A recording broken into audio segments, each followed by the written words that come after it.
પળે પળ પલટાતી જતી આ દુનિયામાં કોઈ પણ સંકલ્પ, આપણે જે પણ સંકલ્પ કર્યો હોય એને સિદ્ધ કરવું, એને પૂરો કરવો ફક્ત ને ફક્ત પરમાત્માના હાથમાં છે. આપણે કંઈ કરી નથી શકતા.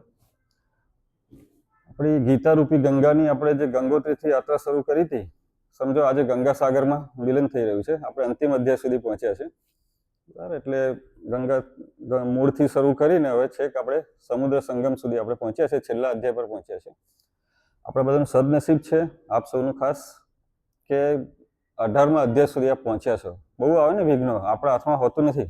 બરાબર, કોઈ પણ કામ પૂરું કરવું આપણા હાથમાં નથી હોતું. શરૂ કરી શકીએ, કદાચ ઘણા તો શરૂ પણ નથી કરી શકતા, પણ ઈશ્વરની બહુ અનહદ કૃપા છે કે આ જ્ઞાન આપણે લીધું ને અંતિમ અધ્યાય સુધી આપણે પહોંચ્યા છે.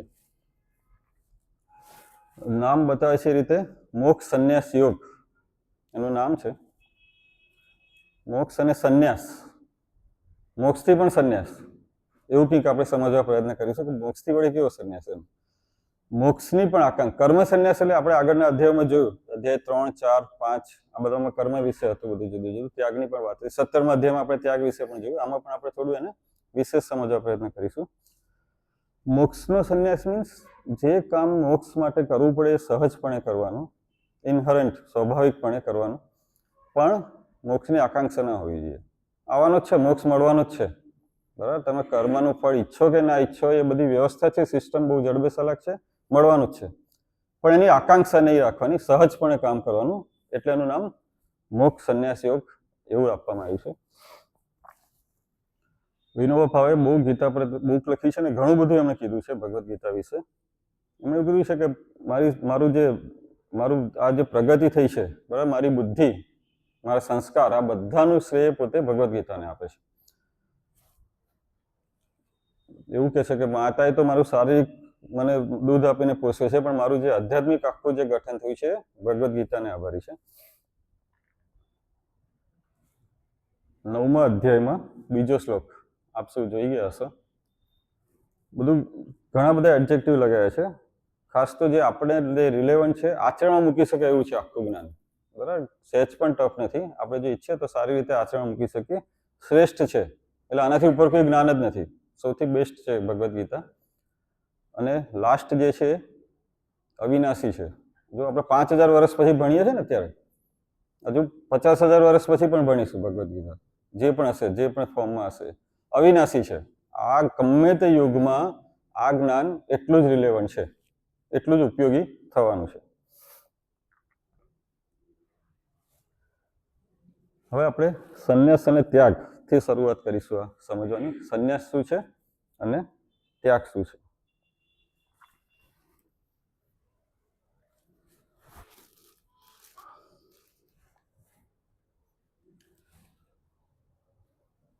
જો આમાં ભગવદ્ ગીતામાં ઘણા બધા સંબોધનો કર્યા છે. અર્જુને કૃષ્ણ ભગવાન માટે પણ એવા સંબોધનો વાપર્યા છે ને કૃષ્ણ ભગવાને અર્જુન માટે પણ સંબોધનો વાપર્યા છે. દરેક સંબોધનનું બહુ ચોક્કસ આગવું મહત્વ છે.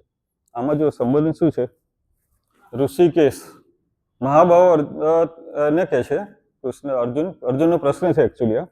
અર્જુન કૃષ્ણ ભગવાન ઉદ્દેશીને પ્રશ્ન રજૂ કરે છે, પણ કૃષ્ણ ભગવાન માટે ઋષિકેશ અને કેસી નિષુદન એવા શબ્દો વાપર્યા છે. ઋષિકેશ એટલે ઇન્દ્રિયોને શાંત કરનાર. આપણી ઇન્દ્રિયો શાંત થાય તો આપણને માનસિક શાંતિ મળે.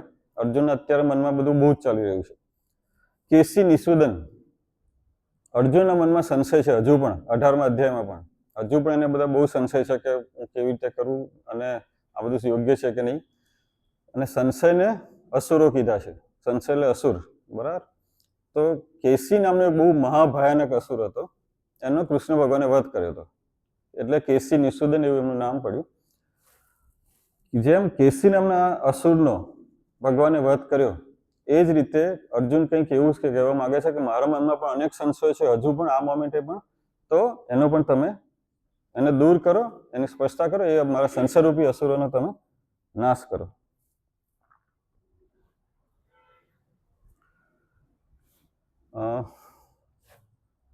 જો ભગવાન આમ એકદમ કોઈ બી આપણે કોઈને બી જોડે ડિસ્કસ કરતા હોઈશું ને આપણે ક્યારેય પણ, તો આપણે કહી દઈશું આ આમ કર, આમ નહીં કરે એમ. આ કૃષ્ણ ભગવાન હતા, ધીમે ધીમે ધીમે ધીમે એને કન્ક્લુઝન તરફ લઈ જશે. તમે આખી ભગવદ્ ગીતામાં જોયું હશે, કોઈ દિવસ આમ મીન્સ ઈ doesn't rush to solution conclusion, એ પોતે કહેશે નહીં કે આમ કર આમ તેમ કર, ધીમે ધીમે ધીમે પેલા આમ કર આમ જો આવી રીતે મત હોય આવું હોય આવું હોય આવું હોય કરીને પછી પોતાનો મત પ્રગટ કરશે, એટલે એકદમ જડબે સલાક રીતે મગજમાં બેસી જાય. જો પંડિતજનો કામ્ય કર્મના ત્યાગને સંન્યાસ સમજે છે. કામ્ય કર્મ એટલે કામના છે, બરાબર, આપણે ઈચ્છા છે, આપણે કોઈ પણ ઈચ્છાથી કરીએ છીએ, કંઈક મેળવવાની આપણે ગણતરીથી કરીએ છીએ.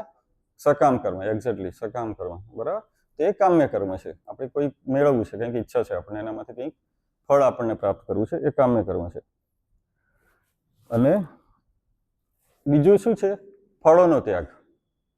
કામ્ય કર્મ કરવાનું અને બીજા છે વિવેક વિચાર કુશળ માણસો. જો બંને માટે બંને બરોબર જ છે, પંડિતજનો અને વિચાર કુશળ માણસો, બરાબર, અને બંને કામ્ય કર્મનો ત્યાગ કહે છે અને એક કહે છે કર્મનો જ ત્યાગ, ફળનો જ ત્યાગ કરી દેવાનો, બરાબર, એ રીતે બંને છે. હવે પંડિતજન એટલે શું? તો જેનામાં વિવેક જાગૃત થયેલો છે, બરાબર, જે લોકોનું કક્ષા સ્પિરિચ્યુઅલી થોડું એમનું અપલિફમેન્ટ થયેલું છે, એ લોકો પંડિતજનો છે, વિચાર કુશળ માણસો છે. અને ઈશ ઉપનિષદનું પણ તમે એનો રેફરન્સ આમાં લઈ શકો કે એમાં વિદ્યા અને અવિદ્યા બંનેની વાત છે. એમાં એવું લખ્યું છે કે અવિદ્યા મીન્સ આ ભૌતિક નોલેજ, બધું આ બધું જે આપણે જોઈએ છે, હું તમારી સાથે વાત કરું છું આના થકી, આ બધું ભૌતિક જ છે. આ બિલ્ડિંગ બન્યું છે, આ બધું ભૌતિક છે. અવિદ્યા દ્વારા મૃત્યુને જીતો. મૃત્યુને જીતો મીન્સ જે પણ આપણે કરવું પડે, આપણે બીમાર પડે તો આપણે હોસ્પિટલમાં જવું જ પડે, બરાબર. એમાં પછી એવું ના થાય કે આ તો બધું ભૌતિક છે અને આ બિલ્ડિંગોને બધું યોગ્ય નથી, બરાબર, આમાં આધ્યાત્મિકતા નથી, એવું ના હોય. અન્ન, આવરણ, આવાસ, આરોગ્ય, બરાબર, આ બધી વસ્તુ એવી છે કે જેના માટે આપણે ભૌતિક પર આધાર રાખવો પડે. એટલે આપણા ઉપનિષદો વેદોમાં બહુ સારી રીતે આનું વર્ણન થયેલું છે કે અવિદ્યા દ્વારા મૃત્યુને જીતો અને વિદ્યા દ્વારા અમૃતને પામો, બરાબર. એટલે પંડિતજનો એવા છે કે જે લોકો આ બધી વસ્તુનો ડિફરન્સ જાણે છે અને બંને વસ્તુને યોગ્ય માત્રામાં બેલેન્સ કરીને પોતે મેળવે છે. આ જે મત પ્રગટ થયો એનું એક કમ્પેરેટિવ સ્લાઇડ છે. સંન્યાસ એટલે શું? ત્યાગ એટલે શું? સંન્યાસ એટલે કામ્ય કર્મનો ત્યાગ, ત્યાગ એટલે કર્મના ફળનો ત્યાગ. પેલામાં કર્મનો ત્યાગ કરે છે, આમાં કર્મનો સ્વીકાર કરે છે પણ ફળનો ત્યાગ કરે છે. ફળ વિશે અસ્પષ્ટ ને પેલામાં ફળ વિશે સ્પષ્ટ છે ત્યાગમાં. ડાબી બાજુ બધા સંન્યાસી છે, બરાબર ને, લેફ્ટ સાઈડ. જમણી બાજુ બધા સંન્યાસી નથી, બરાબર ને. આ સંન્યાસી ને અને આ સંન્યાસી નહીં, બરાબર. કેમ કોઈ હાય નથી પડતું? આપણે શું આમ કોઈ બી હોય તો શું કરે, આપણે સંન્યાસી કહીએ, બરાબર ને. આ બધા કોઈ કહેશે કોણ છે ઉપર ફોટો? ડોક્ટર અનિલ દેસાઈ છે, હમણાં નથી, સ્વર્ગવાસી થઈ ગયા, પણ સેવા રૂરલ સંસ્થા છે ઝઘડિયામાં, એના ફાઉન્ડર ડોક્ટર એચ.એલ. ત્રિવેદી અમદાવાદમાં કિડની ઇન્સ્ટિટ્યૂટની સ્થાપના કરી. ફોરેનમાં બહુ ધીકતી પ્રેક્ટિસ હતી, યુએસમાં બહુ જબરજસ્ત ચાલતું હતું, બધું છોડીને આવ્યા, કિડનીની હોસ્પિટલ કરીને. અત્યારે એ બંને નથી, આમાંથી કોઈ નથી ઇનફેક્ટ, પણ અત્યારે બહુ સારી રીતે ગરીબ દર્દીઓને કિડનીનું ટ્રાન્સપ્લાન્ટેશનથી માંડીને બધું જ સેવાઓ પૂરી પાડે છે.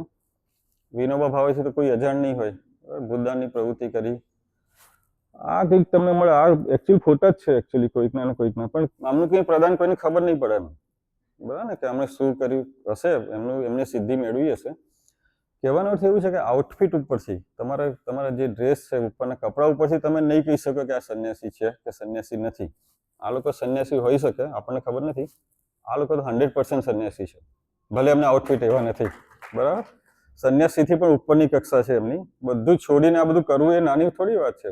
આપણે એક નાની વસ્તુ નથી છોડી શકતા. સંન્યાસી એટલે એકચ્યુઅલી આ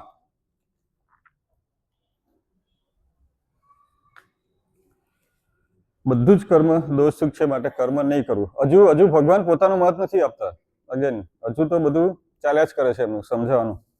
તો ભગવાન એવું કહે છે કે કેટલાક એવું કહે છે કે ભાઈ આ કર્મ કોઈ કરવું જ નહીં જોઈએ, એમ કર્મ છે દોષ સુખ છે, બધું ત્યાગી દો એમ. જ્યારે અન્ય વિદ્વાન એવું કહે છે યજ્ઞદાન અને તપ રૂપી કર્મ કરવા જોઈએ. એટલે શું યજ્ઞદાન અને તપ? એટલે યજ્ઞ એટલે નિષ્કામ કર્મ, સમષ્ટિ માટે થતું નિષ્કામ કર્મ, એ યજ્ઞ જ છે એક જાતનો. દાન મીન્સ ટ્રાન્સફર ઓફ ઓનરશિપ. આપણી પાસે જે બિલોંગિંગ્સ છે આપણે કોઈકને આપીએ એ દાન કહેવાય. સમય આપીએ એ પણ દાન છે. સમય દાન, શ્રમ દાન, સંપત્તિનું દાન તો બધા બહુ સારી રીતે સમજે છે. આ બધું દાન છે. અને તપ, તપ એટલે સ્વ ઉદ્ધાર માટે, આપણી પોતાની જાત માટે. થોડુંક તપ જે છે એ વ્યક્તિગત છે. યજ્ઞ અને દાન છે વ્યક્તિની સાથે સમષ્ટિને પણ સ્પર્શે છે. એકથી વધુ વ્યક્તિ એમાં ઇન્વોલ્વ છે યજ્ઞ અને દાનમાં.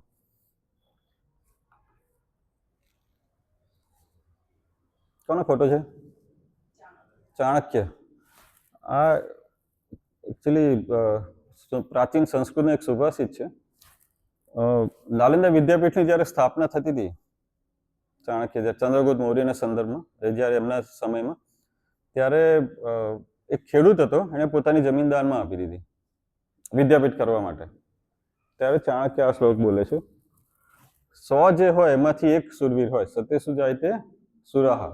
100 વ્યક્તિઓમાંથી એક વ્યક્તિ સુરવીર થાય. પછી સહસ્ત્રેષુ, સહસ્ત્રેષુ એટલે 1000. 1000 એક વ્યક્તિ પંડિત હોય, વિદ્વાન હોય. 10 સહસ્ત્રેષુ વક્તા, 10,000 એમાંથી એક વક્તા થઈ શકે સારો. બરાબર?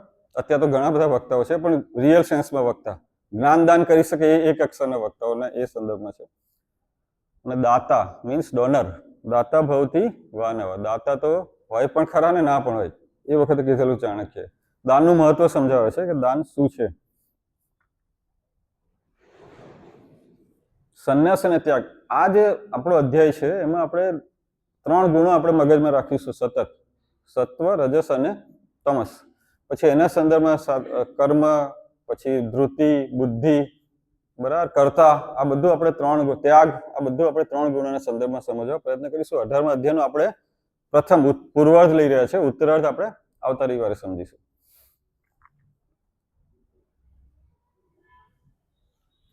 હવે ઓપિનિયન આવ્યો કૃષ્ણ ભગવાનનો. બરાબર? પહેલા બધું બરોબર એના મને નાખ્યું, પછી શું કે છે હવે? યજ્ઞ, દાન અને તપરૂપી કર્મો અવશ્ય કરવા જોઈએ. બરાબર? કેમ? કારણ કે ત્રણે બુદ્ધિશાળી મનુષ્યને પવિત્ર કરે છે. બુદ્ધિશાળી મીન્સ જે વ્યક્તિ બુદ્ધિશાળી છે, જે સમજે છે, જે જ્ઞાની છે, ત્રણેય કર્મો એ કરશે જ. એ કર્મનો ત્યાગ નહીં કરે. બરાબર?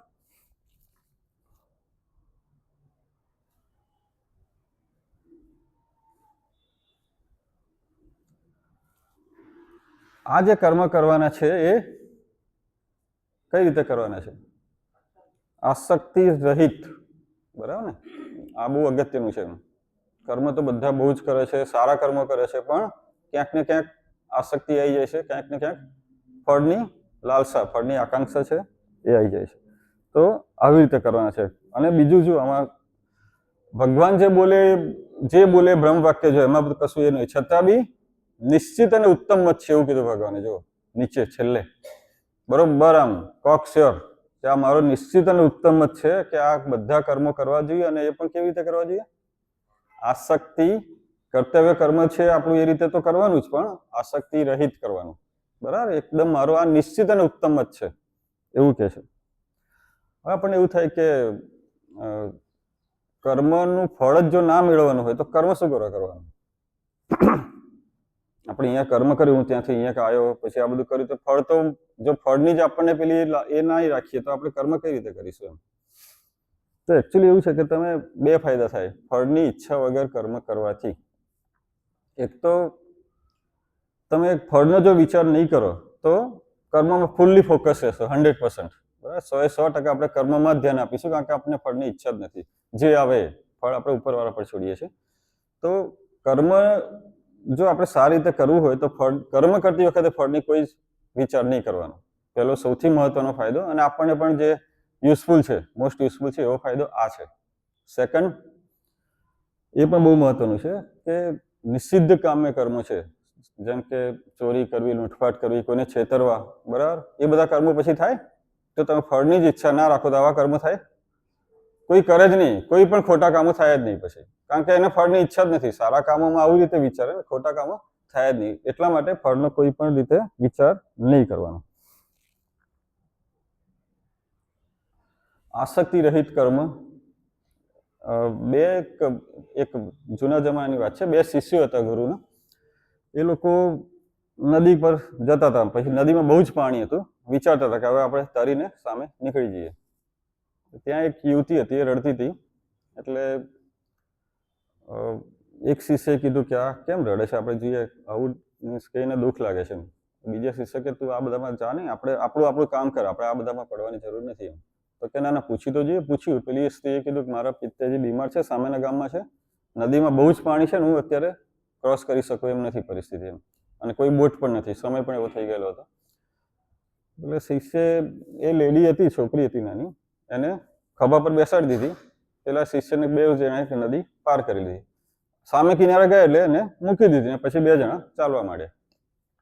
જે બીજો શિષ્ય હતો એને કે ઓહો ઘોર પાપ કરી લીધું ત્યાં એમ, તે સ્ત્રીને સ્પર્શ કર્યો તો કેવી રીતે સ્પર્શ કરી શકે તું સ્ત્રીને? પેલો શિષ્ય તો કંઈ બોલ્યો નહીં, ચાલતો તો ચૂપચાપ.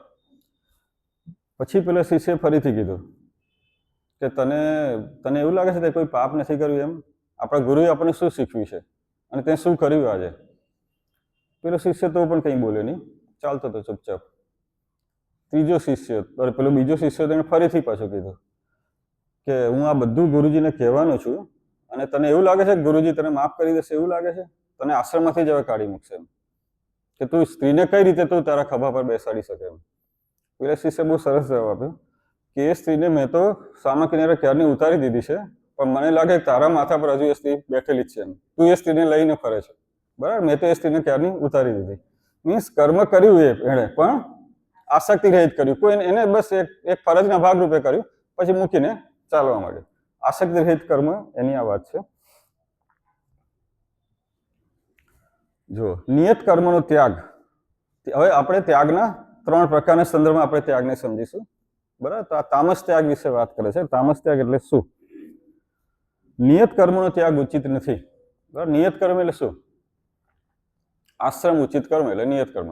બરાબર, આશ્રમ ઉચિત કર્મ એટલે કોઈ વ્યક્તિ બ્રહ્મચર્યાશ્રમમાં હોય, જ્યારે એને જ્ઞાન મેળવવાનું હોય ત્યારે એ ના મેળવે અને બીજી બધી પ્રવૃત્તિઓ કર્યા કરે, તે આશ્રમ ઉચિત કર્મ નથી. ગૃહસ્થાશ્રમ છે, એમાં અને જો એને મેરેજ કર્યા છે તો એની પરિવાર પ્રત્યે જવાબદારી છે, એના બાળકો પ્રત્યેની જવાબદારી છે, આજીવિકા રળવાની છે, બધાને એને કુટુંબનું ભરણ પોષણ કરવાનું છે. આ કામ જો ગૃહસ્થાશ્રમમાં ના કરે અને બધું છોડીને નીકળી જાય તો એ આશ્રમ ઉચિત કર્મ નથી. બરાબર, એવી રીતે વાનપ્રસ્થ અને સંન્યાસ આશ્રમ આપણે બધા સમજી લીધું પહેલા. તો આશ્રમ ઉચિત કર્મ જે પણ છે એનો જો ત્યાગ કરે તો એ નિયત કર્મનો ત્યાગ, એટલે નિયત કર્મનો ત્યાગ કહેવાશે. મીન્સ નિયત કર્મ એને કર્યું નથી એવું કહેવાશે. એ જે ત્યાગ ગણાશે મોહ વસ્તીને ગણે એવો ત્યાગ કરે, કંઈક જોઈ જાય ને બધું છોડીને જતા રહે ને બધું, પણ એકચ્યુઅલી એ તામસ ત્યાગ છે, એનું કોઈ જ પ્રકારનું ફળ મળતું નથી.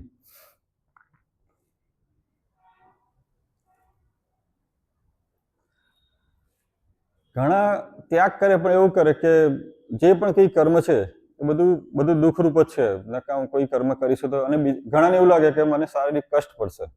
બરાબર, આ દર રવિવારે સંપૂર્ણ જીવનના વિદ્વાન વડીલો આવે છે બધા વહેલા, શિયાળો ઉનાળો ચોમાસું જે પણ ઋતુ હોય, એવું વિચારે કે ક્યાં સવારે ઉઠવાનું વહેલું ને પાછું ગાડી ડ્રાઈવ કરીને જવાનું ને આ બધું કરવાનું, શારીરિક કષ્ટ પડે ને. શારીરિક કષ્ટ તો આ બધાને પડતું હશે, જે લોકો રેગ્યુલર આવે છે એ લોકોને, તમને પણ પડતું હશે.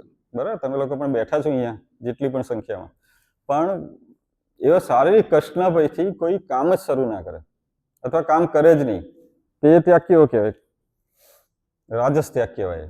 બરાબર, કરવું સમજે છે કે ના કરવા જેવું છે પણ કરતો નથી, કારણ કે શારીરિક કષ્ટ પડશે. કરવા યોગ્ય કર્મ છે તો પણ શારીરિક કષ્ટના ભયથી એ નથી કરતો. શાસ્ત્ર વિહિત કર્મ મીન્સ શાસ્ત્રમાં જે કર્મ કરવાનું કીધું છે કે આ પ્રકારનું કર્મ કરવું જોઈએ, એવું કર્મ જેનું કર્તવ્ય છે એવું જ એને કર્મ કરવાનું છે, પણ એ કર્મ પોતાનું કર્તવ્ય છે માટે કરવું ને કર્તાપણાનો ભાવ સિવાય કર્મ કરવું, એવું જે કર્મ છે એ પાછું કરવાનું છે કેવી રીતે? આસક્તિ અને ફળનો ત્યાગ કરીને. કર્મ કરતી વખતે પણ આસક્તિ નહીં, ઘણાને એવું હોય કર્મ કરતી વખતે જાત જાતનું બધું હોય અને ફળનો ત્યાગ તો કરતા જ ના હોય એમ. બરાબર, ફળની ઈચ્છાથી જ સતત કરતા હોય.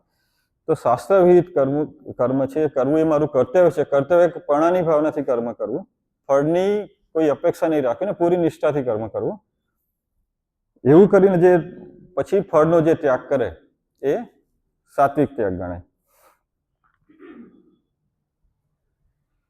આપણે ત્યાગ 3 પ્રકારના જોયા: રાજસિક ત્યાગ, સત્વગુણ, રજોગુણ અને તમોગુણ. ત્રણ ગુણના સંદર્ભમાં આપણે ત્યાગને સમજ્યા. સત્વગુણ છે કર્મ કરતી વખતે આસક્તિ નહીં, ફળનો પણ ત્યાગ કરે. રજોગુણ છે શારીરિક કષ્ટના ભયથી કર્મ જ ના કરે, નકામી મને તકલીફ પડશે. મને તમોગુણ મીન્સ અજ્ઞાન ને મોહ વશ એનું ખરેખર જે કરવા પાત્ર કર્મ છે એનો પણ એ ત્યાગ કરે, એ તમોગુણી ત્યાગ છે. અકુશળ કર્મનો દ્વેષ નથી કરતો, બહુ મહત્વનું છે. અને કુશળ કર્મ, અકુશળ કર્મ અને કુશળ કર્મ. અકુશળ કર્મ જો હોય તેના પ્રત્યે અણગમો નહીં, એના પ્રત્યે દ્વેષ નહીં. કુશળ કર્મ જે છે મીન્સ જે કરવા યોગ્ય કર્મ છે એમાં પણ આસક્તિ નહીં. બરાબર, એવો બુદ્ધિશાળી શબ્દ. અને સંશય રહિત, આ બધું શબ્દો ભગવાને વાપરવાની જરૂર નથી. બરાબર, પણ તોય કે છે બિયોન્ડ ડાઉટ, સંશય રહિત એ વ્યક્તિ બુદ્ધિશાળી છે અને ખરેખર ખરો ત્યાગી આ જ વ્યક્તિ છે કે જે અકુશળ કર્મનો દ્વેષ નથી કરતો અને કુશળ કર્મમાં આસક્ત નથી થતો. બરાબર, કુશળ કર્મ એટલે શું? તો પરમાત્માની સમીપ જે લઈ જાય, પરમાત્માની વ્યવસ્થામાં જે સહાયભૂત થાય એવું બધું કર્મ કુશળ કર્મ કહેવાય. બરાબર, કુશળ કર્મ જેની બુદ્ધિ સ્થિર હોય, જે સમ હોય, બરાબર, જે પોતે જે કર્મ કર્યું છે એના પ્રત્યે પૂરો સજાગ હોય અને ફળની ઈચ્છા ના રાખતો હોય, એ પ્રકારનું કર્મ એ કુશળ કર્મ છે. કર્મનું ફળ તો મળવાનું જ છે, જે પણ તમારું છે, પણ કરતી વખત એને કોઈ જ પ્રકારની લાલસા નથી, કોઈ પ્રકારની એને આકાંક્ષા નથી. અકુશળ કર્મ એટલે પરમાત્માની જે વ્યવસ્થા છે એની વિરુદ્ધ થતું કર્મ. અને બીજું સત્તા, સંપત્તિ અને પ્રતિષ્ઠાના હેતુથી કરવામાં આવતું કર્મ. બરાબર, એ કર્મ અકુશળ કર્મ છે. આપણે બધા આ રીતના જ કર્મો કરીએ છીએ અત્યારે. આપણે આમાંથી કંઈક ને કંઈક જોતું જ હશે બધાને. આપણે હજુ એ સ્ટેજ આવ્યું નથી એટલે, અને ગૃહસ્થાશ્રમમાં આવું પોસિબલ પણ નથી. પણ એક સ્ટેજ એવું જોઈએ કે આપણે માનસિક રીતે આપણે એવી તૈયારી રાખવી જોઈએ કે આપણે ફળની અપેક્ષા નથી રાખી. આપણે જે સ્વાભાવિકપણે આપણે જે કર્મ કરવાનું છે આપણે કર્યા કરવાનું છે.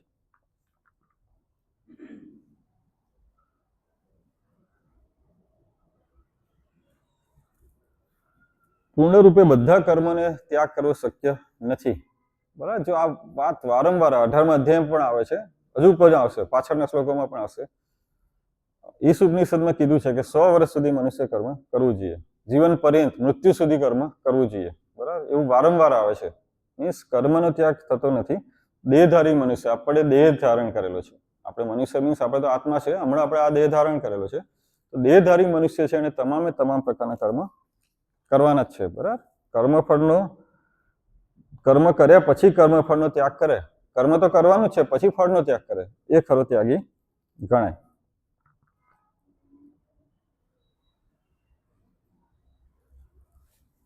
જે ત્યાગ નથી કરતા કર્મ ફળનો, કર્મ તો કરે જ છે. આપણે બે ના સંદર્ભમાં આપણે સમજીએ.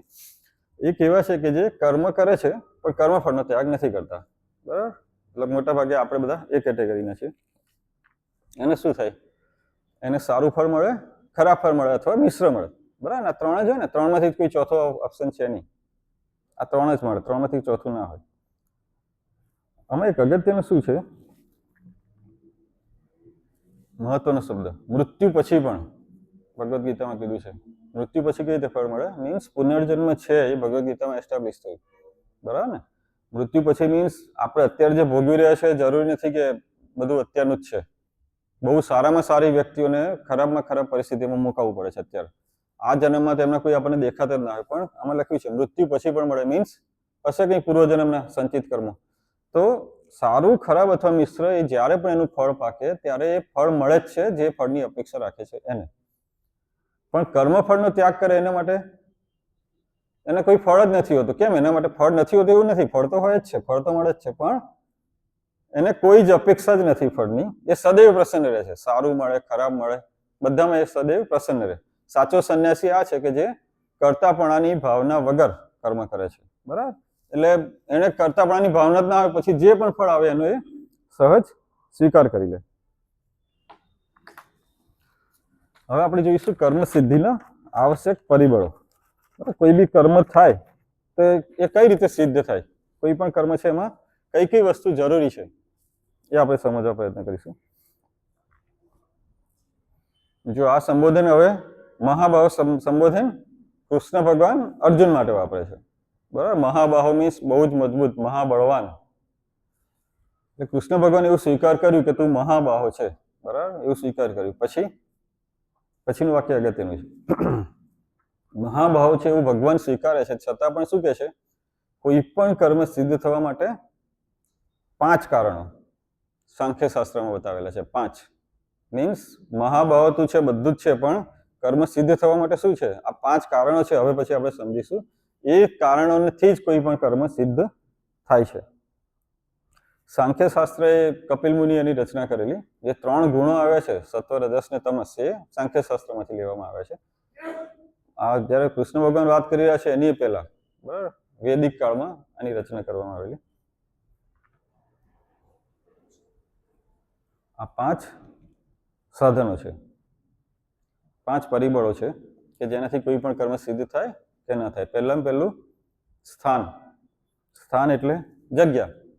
કોઈ પણ કર્મ તમે જોજો, એમાં કોઈ ઘણી બધી કહેતા હોય આ જગ્યાને બદલે મેં આ જગ્યા કર્યું તો થાત, બરાબર, એટલે સ્થાનનું બહુ મહત્વ છે. પછી કર્તા. કરે છે કોણ? કર્તા પર આધાર છે ને. કોઈ, આ તો બહુ મહત્વનું છે. કર્તા પર કોઈ બી એક વ્યક્તિ કરે તો જુદી રીતે કરે, બીજી કરે તો જુદી રીતે કરે. મીન્સ કર્તા પર પણ એનો બહુ જ આધાર છે. સાધનો. કયા સાધનોનો ઉપયોગ કરે છે, બરાબર, એની પર કર્મ સિદ્ધ થવું કે ન થવું એની પર આધાર છે. અનેક પ્રકારની પ્રવૃત્તિઓ. પછી એક્શનનો સમય આવે. આ બધું તો ખરું જ. કર્તા છે, સ્થાન છે, સાધનો છે, પછી કાર્ય, એક્શન મીન્સ પ્રવૃત્તિઓ, એની પર એનો આધાર છે. અને છેલ્લું સૌથી મહત્વનું પ્રારબ્ધ. જો એ તો આવે જ છે પાછું એમ, બરાબર. મેં કીધું ને હમણાં તમને કે બધા વ્યવસ્થિત હોય, કોઈ પાપ ના કર્યું હોય તો એ કેમ આવું થાય છે? પ્રારબ્ધ એટલે શું? કર્મ. આપણા કર્મોનું ફળ એ પ્રારબ્ધ. આપણને ખબર નથી કે આપણે શું કરીને આવ્યા છે, એટલે આપણે એને પ્રારબ્ધ કહીએ છીએ, બરાબર. કશું હિસાબ વગરનું કશું છે જ નહીં. બધું આપણા હિસાબમાં લખ્યું છે, બધું એ રીતે બધું ડેબિટ ક્રેડિટ થયા કરે. જો આ 2 ઉંદરો છે, એણે જોયું છે, બંને જણાએ, બંને ભૂખ્યા છે, બંને ઉંદરો, બરાબર, અને જાય છે દોડતા. બંને જોયું, બે ટોપલા છે, સરસ. એટલે બંને છે કે આપણને મસ્ત ખાવાનું મળી જશે, એટલે દોડે છે 2 જણા. પહેલો જે ઉંદર છે એને મસ્ત ફળ મળે, એને જે ભાવતા તે ફળ, એટલે ફળ ખાઈ લીધા, મસ્ત ખુશ થઈ ગયો. બીજો જે ઉંદર હતો, 2 બાજુમાં એક સરખા ટોપલા જ પડ્યા છે. બીજો જે ટોપલો એને કાપ્યો તો અંદર સાપ હતો. તે સાપ હતો એ ઉંદરને ખાઈ ગયો, બરાબર. ઉંદર ખાવા માટે ગયો, એને ભલે ઉંદર જ ખોરાક બની ગયો. એક સરખું કર્મ બંનેનું, કશું કોઈ ફરક નહીં. બંને આરામથી જાય છે. બંને 2 ટોપલા જોયા છે. બંને એક સરખું કર્મ કર્યું, ટોપલો કાપવાનો. એકને ખોરાક મળ્યો અને બીજો ખોરાક થઈ ગયો, બરાબર. પ્રારબ્ધ. કર્મ બધું બરોબર છે, પણ પ્રારબ્ધ છે બહુ મોટો ભાગ ભજવે છે.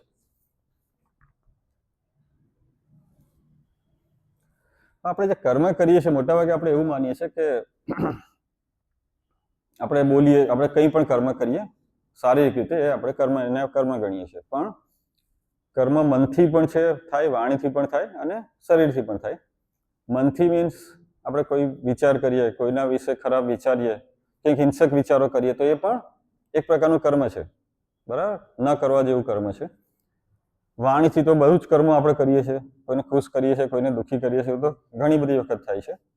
તો મન, વાણી અને શરીરથી પછી જો કેટલું બધું એનાલિસિસ કર્યું, શાસ્ત્રને અનુરૂપ અથવા વિપરીત. ઘણા કર્મો એવા છે કે જે શાસ્ત્રને અનુરૂપ થતા હોય, મીન્સ અંદર જે બતાવ્યા છે આપણા ગ્રંથો એ રીતે જ બધા કર્મો થતા હોય. તો એવા જે કર્મો છે એને પણ આ વસ્તુ લાગુ પડે છે, અથવા શાસ્ત્રથી વિરુદ્ધ જે થતા હોય એને પણ લાગુ પડે છે. મીન્સ મનથી, વાણીથી, શરીરથી શાસ્ત્રને અનુરૂપ અથવા શાસ્ત્રથી વિપરીત જે પણ કર્મ થાય છે, બધાને માટે આ 5 કારણો જવાબદાર છે જ, બરાબર. અર્જુન ક્યાંક એવું માનતો હતો કે મારે આ બધાને સામે જે બધા છે, મારા ભાઈઓ છે, મારા પિતરાઈ ભાઈઓ છે, વડીલો છે, મારા ગુરુ છે, એનો કેવી રીતે હણું, એમનો કેવી રીતે વધ કરું. તો ભગવાન એને એવું સમજાવવા માંગે છે કે તું 5 કારણો છે, એમાં કરતા કેટલો છે? 1/5 મીન્સ 20%. મીન્સ ભગવાન એવું કહેવા માંગે છે કે તારો ફાળો 20% જ છે. આ 4 કારણો છે અને તું 5મો. એવી રીતે જ આ થવાનું છે. તું પોતાની જાતને કરતા ના સમજ. હવે કેમ કે હું જ બધું કરું છું, એવું નથી. એમ કરતા તું નથી, કરતા બધા 5 કારણો ભેગા થશે તો જ કોઈ કાર્ય સિદ્ધ થશે અથવા સિદ્ધ નહીં થાય.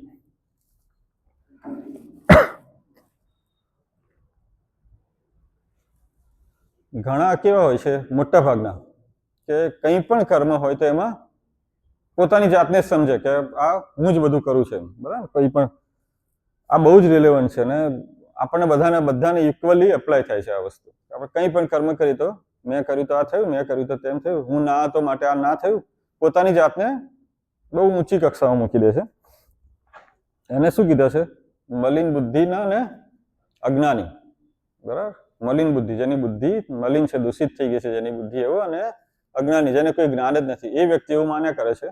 અર્જુનના સંદર્ભમાં જ કહે છે કે તું બધું માને છે કે હું આ કરીશ, હું આ કરીશ, ખરેખર તારો કંઈ આમાં રોલ જ નથી. જે નિયતિ છે એ મુજબ બધું થવાનું જ છે. શું કંઈ યાદ આવે છે બધાને? શું યાદ આવે છે? કયા કવિ યાદ આવે છે? નરસિંહ મહેતા. શું કીધેલું નરસિંહ મહેતાએ? હા, એ જ અજ્ઞાનતા. સકટનો ભાર જેમ શ્વાન તાણે. શ્વાન એટલે કૂતરો, સકટ એટલે આખું ગાડું.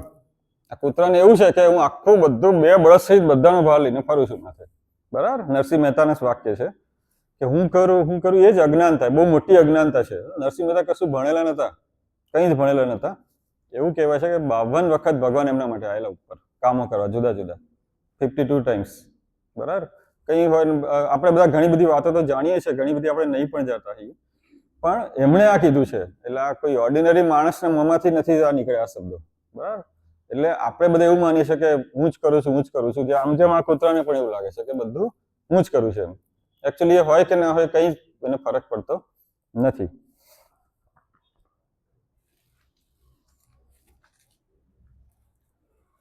જેનામાં કર્તાપણાનો ભાવ નથી.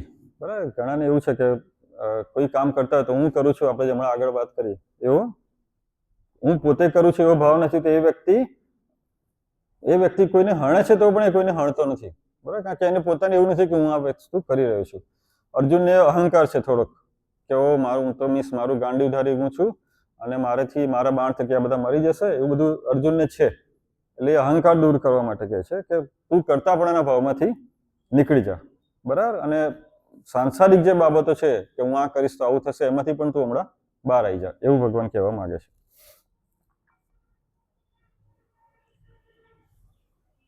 જો આ લોકો જે છે એ લોકો વિચારે કે હું કોઈને હણું છું તો વ્યવસ્થા ચાલે ખરી? કોઈએ 50 ખૂન કર્યા હોય અને જજ સાહેબ પાસે કેસ એકદમ સાબિત થઈ ગયો છે અને જજ સાહેબ એને ફાંસીની સજા આપતી વખતે એવું કે બધું મારા હાથમાં છે, જો હું ધારું તો એને મારી શકું, હું ધારું તો જન્મટીપ આપી શકું, હું ધારું તો એને 2 વર્ષની સજા પણ કરી શકું. બરાબર? કે શકનો લાભ આપીને છોડી પણ શકું. જો જજ સાહેબ એવું વિચારે ફાંસીની સજા આપતી વખતે કે આ તો હું એને હણી રહ્યો છું, તો ન્યાય થાય ખરો? વ્યવસ્થા જળવાય? નહીં જળવાય. આ સૈનિકો વિચારે બોર્ડર પર હોય ને સામેવાળા આવી ગયા હોય કે આ તો હું જેમને ઓળખતો નથી એને મારે કેવી રીતે મારી નાખવાના, તો ચાલે? નહીં ચાલે. આ જજ સાહેબે હુકમ કરી દીધો, પોલીસ પેલા લઈને આવે છે, જલ્લાદ કે પેલો ગાડીઓ તો મારે જ નાખવાનો ને, પેલું મારે જ ખેંચવાનું, પેલું એને પાડી દેવા માટેનું, તો આવું કરીશ તો કેવી રીતે થશે એમ. પણ એવું ના હોય. એકચ્યુઅલી આ લોકો કશું કરતા નથી, એ નિયતિ મુજબ એને થાય છે. ને કર્તાપણાનો ભાવ જો આ લોકો મનમાં લાવે કે હું જ કરતા છું તો વ્યવસ્થા ચાલે નહીં. સામાજિક રીતે મોટું નુકસાન થાય જો આ લોકો વિચારે તો. ભગવાન એવું કંઈક કહેવા માંગે છે કે તું કશું કરતો નથી, કર્તાપણાના ભાવમાંથી બહાર આવી જા. જો 5000થી પણ વધારે વર્ષથી ભગવદ્ ગીતા આપણે સતત સાંભળી રહ્યા છે, દરેક મનુષ્ય. કોઈ પણ કર્મ, આપણે કોઈ પણ મોટું ટાસ્ક લઈએ આપણે તો એનું 2 એસ્પેક્ટ હોય, એક પ્લાનિંગ સાઈડ અને એક એક્ઝિક્યુશન સાઈડ. બરાબર? આ 2 હોય. હવે જુઓ તમે, તે વખતે ભગવાને આ બધું નક્કી કરી આપ્યું. તે વખતે કોઈ મોટા, આપણે એક ઉદાહરણ લઈએ, સ્ટેચ્યુ ઓફ યુનિટીનું બાંધકામ થયું આપણે કેવડિયા. હવે જ્ઞાતા એટલે શું? તો જ્ઞાતા એટલે જેને વિચાર આવ્યો, જેને પ્રેરણાથી, જેના મગજમાં વિચાર બીજ કે મારે આવું કંઈક સ્ટેચ્યુનું નિર્માણ કરવું છે, એ જ્ઞાતા થયો. બરાબર? આ કિસ્સામાં પ્રાઇમ મિનિસ્ટર આપણા વડાપ્રધાન નરેન્દ્ર મોદી સાહેબને એવું થયું કે મારે સ્ટેચ્યુ ઓફ યુનિટી, તો એ જ્ઞાતા થયા. પછી એમણે એમના જે બધા સબોર્ડિનેટ છે એ બધા જોડે ચર્ચા કરી, એના જે એક્સપર્ટ્સ છે એને બોલાયા, જેમની પાસે જ્ઞાન છે, એન્જિનિયર્સ છે, પ્લાનર્સ છે, એ બધાને બોલાયા. તેમણે કીધું કે આવી રીતે આ વસ્તુ એક્ઝિક્યુટ આપણે કરી શકીએ. તો એ નોલેજ થયું. કોઈ પણ ટાસ્ક કરવો, મોટું ગમે તેટલો હિમાલયન ટાસ્ક હોય કે નાનું કામ હોય, પણ જ્ઞાન તો જોઈએ. બરાબર? તો એ જ્ઞાન, કોઈ પણ કાર્ય કરવા માટેનું જ્ઞાન. જ્ઞેય મીન્સ એ જે જ્ઞાનીઓ લોકો છે, જે જ્ઞાની છે, એ લોકોએ કોઈ પણ કામ કરવા માટે જે પ્લાનિંગ કર્યું હશે, જુદું જુદું એના બધા નકશાઓ બનાવ્યા હશે, બરાબર, કઈ રીતે આવશે, ક્યાં એનું આપણે ગોડાઉન રાખીશું, ક્યાં આપણે માલ સ્ટોર, આનું જે પ્લાનિંગ છે, પેપર પ્લાનિંગ, એ બધું જ્ઞેય કહેવાય. જ્ઞાતા, જ્ઞાન ને જ્ઞેય એ શું છે? કર્મના પ્રેરકો છે. હજુ કર્મ શરૂ થયું નથી, બરાબર, કર્મના પ્રેરકો છે આ ત્રણે ત્રણ. હવે એનું એક્ઝિક્યુશન સાઈડ આવી, કર્મના સાધનો તો કર્તા. હવે બધું એ લોકોએ કરી દીધું, પછી કર્તા મીન્સ ખરેખર કોણ કામ કરશે ત્યાં સ્થળ પર? તો મજૂરો હોય, એન્જિનિયરો હોય, બરાબર, એના સુપરવાઇઝરો હોય, ટ્રકના ડ્રાઈવરો હોય, માલ સામાન લઈ જવા માટે, આ બધા જે કામો છે એ બધા, આ બધા વ્યક્તિઓ છે એ બધા કર્તા છે. કરણ, કરણ મીન્સ સાધનો, જેસીબી મશીન હોય, ડમ્પર હોય, મિક્સર મશીન હોય, બીજા બધા જે હોય, લિફ્ટ હોય, પેલું માલ સામાન લઈ જવા માટે, એ બધા કરણ કહેવાય, બધા સાધનો કહેવાય. અને છેલ્લે ક્રિયા, આ બધું પાંચે પાંચ હોય પણ ખરેખર ક્રિયા જ ના હોય તો નહીં થાય, મીન્સ ખરેખર એક્શન જે તમે કર્મ કરો એ. તો આ વસ્તુ અત્યારે આટલી રિલેવન્ટ છે એ તે વખતે કહી દીધી 5,500 વર્ષ પહેલા, કે આ 6 જે છે કર્મના પ્રેરકો છે 3, અને બાકીના 3 છે કર્મના સાધનો છે. હવે આપણે જ્ઞાન, કર્મ ને કર્તા એને 3 ગુણોના સંદર્ભમાં આપણે સમજવા પ્રયત્ન કરીએ. આગળના શ્લોકોમાં ભગવાન સમજાવશે કે 3 છે શું છે. જો બહુ અગત્યનું છે. આપણે જ્ઞાનીઓ છે, આપણે બધા જાણીએ છીએ, બરાબર, કે શું છે. જે વ્યક્તિ છે, દરેક જીવની વાત છે. આમાં જો જીવો, મનુષ્યની પણ વાત નથી, જીવ, દરેક જીવ, ચાહે નાનામાં નાનું ઇન્સેક્ટ હોય, જીવજંતુ હોય, પક્ષી હોય, પ્રાણી હોય, કંઈ પણ અથવા મનુષ્ય હોય, દરેકમાં પરમાત્માનું જ તત્વ છે, આત્માના સ્વરૂપે. એવું જે વ્યક્તિ જુએ છે, બરાબર, એવું આપણે જ્ઞાનના પ્રકારો જોઈએ છે. જ્ઞાનને 3, તો એવું જે જ્ઞાન છે સાત્વિક જ્ઞાન છે. એ જ્ઞાનમાં દરેક વ્યક્તિ એક સરખી છે, બરાબર. અને નોટ ઓનલી મનુષ્ય, કોઈ પણ જીવ જંતુ બધામાં એ પોતે પરમાત્માનો જે એક અંશ છે, આત્મા છે, આત્મા સ્વરૂપે બિરાજમાન છે પરમાત્મા. એવું જે જુએ છે, એવું જે જ્ઞાન જેની પાસે છે એ જ્ઞાન સાત્વિક જ્ઞાન છે. પરમાત્માનો અંશ, પરમાત્મા આપણે જોયા નથી પણ આવી કલ્પના થાય છે કે જ્યોતિબિંદુ સ્વરૂપ છે, કોઈ આકાર નથી, આપણો જેવો આકાર છે એવો કંઈ નથી. આપણે બધી કલ્પનાઓ કરી છે, આ ભગવાન, પણ ખરેખર પરમાત્મા નિરાકાર છે. રાજસ જ્ઞાન, ઘણી વ્યક્તિ એવી હોય કે, ઘણી નહીં, મોટા ભાગની એવી હોય, તમે જોજો કે એની દ્રષ્ટિ બદલાય, મનુષ્ય દ્રષ્ટિ બદલાય, બરાબર. ગામ વાઇઝ ભેદ કરે, ઓ તમે તો અમારા ગામના છો, ગામ, પછી પ્રદેશ, પછી જિલ્લો, દેશ, એ મુજબ ભેદભાવ કરે. જ્ઞાતિ, જાતિ, તમે અમારી જ્ઞાતિના, તમે અમારી જાતિના, આ મુજબ ભેદભાવ કરતા હોય ઘણા વ્યક્તિ એનો ધંધો, એનો વ્યવસાય, એનો આવક, બરાબર, કોઈ વધારે આવકવાળો હોય તો કંઈક જુદી રીતે હોય, ઓછી વાળો હોય તેને જુદી રીતે ટ્રીટ કરે. આવા બધા ભેદ આપણે કરીએ છીએ ને અલગ અલગ. મીન્સ જે જ્ઞાન દ્વારા મનુષ્ય જુદી જાતના ભાવોને જુદા સ્વરૂપે જાણે, બરાબર. એ અમુક ચોક્કસ પ્રકારની વ્યક્તિ એના અપેક્ષા મુજબની હોય તો એનું વર્તન જુદું થઈ જાય, વર્તન વાણી વ્યવહાર, અને અપેક્ષા મુજબની ના હોય તો વર્તન વાણી વ્યવહાર જુદો થઈ જાય. હોય છે ને, આવું ઘણું બધું હોય છે. તમે જો કોઈ જગ્યાએ હશે તો એક જગ્યાના વતન વાળા હશે ને, બધા ભેગા થઈ જશે. જોજો તમે કોઈ બી જગ્યાએ, કોઈ મોટી ઓફિસો હશે ને, એમાં જોજો ઓટોમેટિક જ ભેગા થઈ જશે. પછી કોઈ આમ સપોઝ કોઈ તમે ક્યાં ના તો કે રાજકોટના, તો પાછા એ બધા સૌરાષ્ટ્રના ભેગા થઈ જાય. પછી આમ ઉત્તર ગુજરાતના તો એના 5 જિલ્લાવાળા, એમ જ ખબર નહીં કે કોઈ ચુંબકીય તત્વ હોય છે, ભેગા થઈ જાય. તમે ગાડી લઈને જતા હોય બધા કોઈ જગ્યાએ, તો સાહેબો બધા મિટિંગમાં હોય, બધી નીચે ગાડીઓ પડી હોય, બધી 50 સ્ટેટ લેવલની મિટિંગ હોય તો બધા જિલ્લાઓમાંથી ગાડીઓ આવે, બધા ડ્રાઈવરો આવે. તો એમાં જે ડ્રાઈવરો માવો ખાતા હશે ને એ ભેગા થઈ જશે, ઓટોમેટિક ભેગા થઈ જશે. ખબર નહીં, આપણે જઈએ ને ત્યારે 5 માવો ખાવાવાળા ભેગા થયેલા જ હોય. એમ ખબર નહીં, એ લોકો આમ કરીને એકબીજાને આપી દેતા હોય કે ગમે તે થતું હોય, પણ એ ભેગા થઈ જ જાય. એમ એટલે એવું કુદરતી છે. એટલે આવી રીતે માણસો ભેદભાવ કરતા હોય છે. તો આવું જે જ્ઞાન છે રાજસી જ્ઞાન છે, બરાબર. એકલા શરીરમાં જ અથવા કોઈ પણ શરીર છે આપણે જાણીએ છીએ અનિત્ય છે, બરાબર. પહેલા પણ નહોતું, પછી પણ નહીં હોય. આ શરીર છે, પછી કયું શરીર હશે ખબર નથી, શરીર હશે કે નહીં એ પણ ખબર નથી. તો જે અનિત્ય છે એમાં જ જે લોકો વધારે શરીરમાં જ વધારે પેલું એ કરે, અથવા કોઈ પણ એક કાર્ય કરે એમાં જ એટલા બધા આસક્ત થઈ જાય, બરાબર. તો એવું જે જ્ઞાન છે એ તામસિક જ્ઞાન છે. હેતુ રહિત એને કીધું છે. જો એનો કોઈ હેતુ જ નથી, એમ એનો કોઈ અર્થ જ નથી અને તુચ્છ છે. જો કેટલા બધા જબરજસ્ત વિશેષણો વાપરેલા છે. આવું જ્ઞાન છે તામસિક જ્ઞાન છે. શરીરને સાચવવું, એની દરકાર કરવી એ કશું ખોટું નથી, પણ આગળમાં જોયું તમે કે એકલા કાર્યરૂપ શરીરમાં પહેલું જે છે ને એકલા મીન્સ ફક્ત ને ફક્ત શરીર સિવાય બીજું કંઈ નહીં, તો એ જે છે તામસિક જ્ઞાન છે એવું કહેવા માંગે છે. જ્ઞાનને આપણે 3 ગુણોના સંદર્ભમાં સમજ્યા. સત્વગુણ છે એ બધાને એક સરખી રીતે જો પરમાત્માનો જ અંશ છે એવું બધામાં છે એમ જ સમજે. રજોગુણ છે હમણાં કીધું એવું આપણા ગામના કે આપણા માવાવાળા એ બધા અલગ અલગ જુએ એવી રીતે. અને તમો ગુણ છે એ તો એક જ વસ્તુમાં આસક્ત થઈ જાય, બરાબર, અને એમાં જ એનું પૂરું કરે, એ તમો ગુણ કહેવાય. હવે કર્મ છે ને આપણે 3 ગુણોના સંદર્ભમાં સમજવા પ્રયત્ન કરીએ. શાસ્ત્ર વિધિથી નિયત જે કર્મ છે, બરાબર, જે આપણા શાસ્ત્રોમાં બતાવ્યું છે, જે નિષિદ્ધ કર્મ નથી, જે કર્મ ખરેખર કરવા યોગ્ય છે, સકામ નિષ્કામ કર્મ, તો એવું જે કર્મ છે એ કરે પણ કેવી રીતે કરે? અભિમાન રહિત. ફળની લાલસા તો નહીં જ, પણ રાગ અને દ્વેષ. આપણે જો ઘણી વખત સારું કર્મ કરતા હોઈએ છીએ તો પણ રાગ અને દ્વેષ કર્મ કરતી વખતે જર્ની છે, સપોઝ આપણે કર્મ કરતી વખતે સામે પહોંચવું છે, અહીંથી વલસાડ પહોંચવું છે, તો વલસાડ સુધીની જે આપણી જર્ની છે એમાં જ રસ્તામાં કેટલાય રાગ ને કેટલાય દ્વેષ, બરાબર.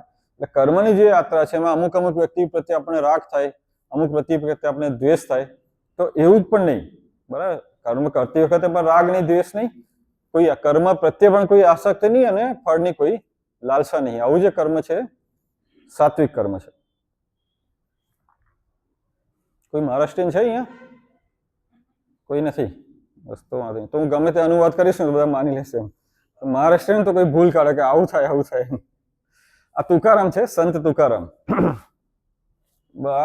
બહુ ઉચ્ચ કક્ષાના સંત હતા, બરાબર. ભગવાન એમને આપણે જેમ અહીં નરસિંહ મહેતા હતા એમ ત્યાં મહારાષ્ટ્રમાં સંત તુકારામ હતા. એ શું કે છે? ત્યાગે ભોગે, એટલે મીન્સ હું ત્યાગ કરું છું તો પણ મારા અંતરમાં ભોગ આવે છે, એમ, બરાબર. આપણે એવું થાય છે, આપણે કંઈ બી કામ કરીએ તો આપણે એવું વિચારતા હોય કે મેં આ કર્યું, એમ ભોગ આવે ને એક પ્રકારનો. તુકારામ કે છે એ કક્ષાના સંત કે ત્યાગથી પણ જો મારા મનમાં ભોગ આવતો હોય તો દાતાર મીન્સ ભગવાને કહે છે કે હું શું કરું, એમ નાનો ત્યાગ કરવા જાઉં છું તો મોટો ભોગ મારા મગજ પર હાવી થઈ જાય છે કે મેં આ કર્યું. તો એવો ત્યાગ નહીં હોવો જોઈએ કે જેનાથી આપણા મન પર ભોગ હાવી થઈ જાય, બરાબર. આપણને અભિમાન આવી જાય, આપણને કરતાપણાનો ભાવ આવી જાય, એવું સંત તુકારામ કહે છે.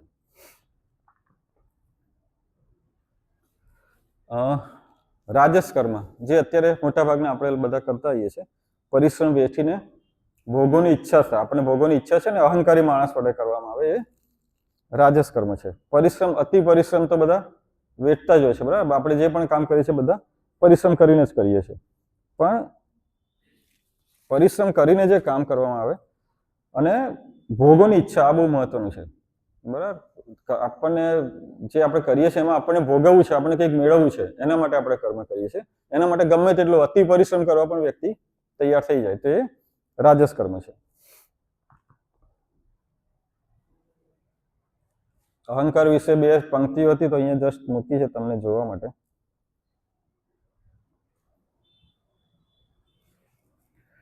ઘણા લોકો કર્મ કરે તો કશું વિચારે નહીં, બરાબર. પોતાનું સામર્થ્ય છે કે નહીં, એનું પરિણામ શું આવશે, એનાથી કેટલાને હાનિ થશે નહીં થાય, કશું ના વિચારે. ફક્ત એને મોહ છે કોઈ એક કામ કરવા માટે એ કર્મ કરે, એ વગર વિચારે જે પણ કર્મ કરે એ તામસ કર્મ છે. એક વેપારી હતા, એ પોતે પહેલા તો વહાણમાં જતા હતા ને બધા, આમ દરિયો ખેડવા માટે જાય ને પછી બધું લઈને આવે, તો વહાણ એમનું તોફાનમાં સપડી ગયું, બરાબર. અને બચાવ્યું નહોતું, બહુ ઊંચા મોજા ઉછળે એવી પરિસ્થિતિ હતી. તો એમણે પ્રાર્થના કરી ભગવાનને કે ભગવાન મને આમાંથી બચાવ્યું હતું જ નહીં એકચ્યુઅલી, બધાએ નક્કી જ કર્યું, બધા પોતપોતાના ભગવાનને યાદ કરી લો, હવે આપણે કોઈ બચીશું નહીં. તો એમણે પછી ભગવાનને પ્રાર્થના કરી, જેમ પેલો ડૂબતો માણસ જે કોઈ કરવા તૈયાર છે ને તરણાથરું ચાલે એવી આપણે વાર્તા છે એવું. તો પછી એને ભગવાનને પ્રાર્થના કરી કે ભગવાન મને જો તમે બચાવી લેશો આમાંથી. એનો બહુ મોટી કોઠી હતી, બહુ મોટો મહેલ હતો ત્યાં ગામમાં. તો કે આ મારી જે કોઠી છે, મારો મહેલ છે, હું 1 રૂપિયામાં આપી દઈશ, બરાબર. મને હવે કોઈ મોહ નથી, મારો જીવ ખાલી બચાવી લો. ખબર નહીં કંઈક ચમત્કાર થયો તો બચી ગયા, બરાબર. અને પાછા આવી ગયા ત્યાં હવે આયા પછી સંકલ્પ કરતી વખતે વિચાર્યું નતું કે આ મારું સામર્થ્ય છે કે નહીં, આનું પરિણામ શું આવશે એવું કશું વિચાર્યું નહીં, કે મને શું હાનિ થશે કશું વિચાર્યું નહીં. સંકલ્પ કરી લીધો.